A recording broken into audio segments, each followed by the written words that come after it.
మీరు వచ్చేసి మణికంఠ అంటే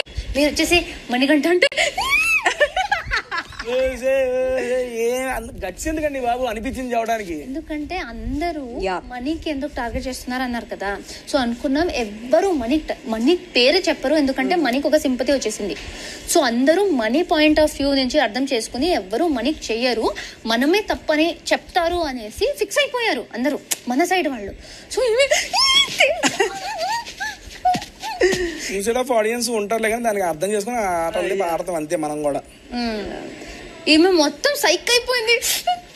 సో ఆయన దానికే అదే పాయింట్ తీసి చెప్తున్నారు, అది గడ్జలాగా కనిపించింది. Whatever you are feeling you are showing this is also wrong. Whatever you are feeling you are showing this is also wrong. Nomination times లో చూపించకూడదంట.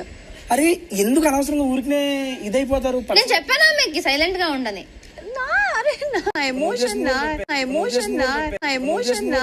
ఇప్పుడు వెళ్తే ఇది తప్పే అవుతుంది, అదే చెప్తున్నా నేను. Flash back. ఎలా ప్రొజెక్ట్ అయితే అనుకున్నావు కదా, ఏం ఆలోచించకూడదు. ఎలా ప్రొజెక్ట్ అయితే అనుకున్నావు కదా, ఏం ఆలోచించ